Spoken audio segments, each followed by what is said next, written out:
সন্দীপ আশিস আর্থিক লেনদেন, আরজিকর দুর্নীতিতে সন্দীপ ঘোষ, আশিস পান্ডে এই দুজনের মধ্যে আর্থিক লেনদেন হয়েছে বলে দাবি করছে সিবিআই।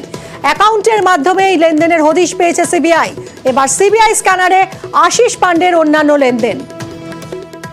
অমিত রয়েছেন আমাদের সঙ্গে, আমাদের প্রতিনিধি অমিত। অর্থাৎ সন্দীপ ঘোষ নিজে টাকা তুলতেন নাই, আশিস পান্ডে সন্দীপ ঘোষের হয়ে টাকা তুলতেন এবং সেটাই সন্দীপ ঘোষকে পাঠাতেন। সেই ট্রানজাকশনটাই সিবিআই খুঁজে পেয়েছে বলে দাবি করছে।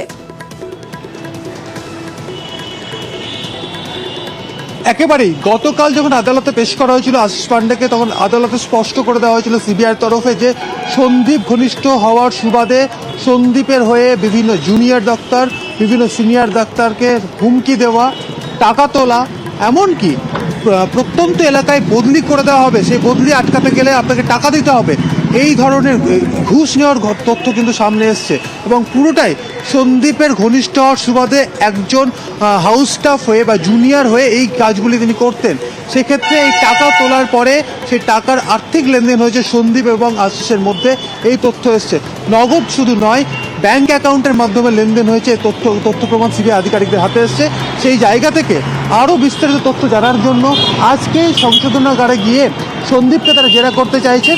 অন্যদিকে ব্যাংক ট্রানজাকশন যেগুলো হয়েছে তাতে সন্দীপ ঘনিষ্ঠ আরও বেশ কয়েকজনকে পাওয়া গেছে, যাদের সাথে আশিস পান্ডের ব্যাংক ট্রানজাকশন হয়েছে, এই সমস্ত তথ্য এসেছে। সেক্ষেত্রে অন্যান্য যে লেনদেনগুলো হয়েছে আশিসের মাধ্যমে, সেইগুলো এই মুহূর্তে সিবিআই স্ক্যানারে, এবং একই সঙ্গে যাদের সঙ্গে লেনদেন হয়েছে তাদেরকেও আগামী দিনে সিবিআই আধিকারিকরা ডেকে জিজ্ঞাসাবাদ করতে পারেন, এমনটাই কিন্তু সিবিআই সূত্রে জানা যাচ্ছে। ধন্যবাদ অমিত।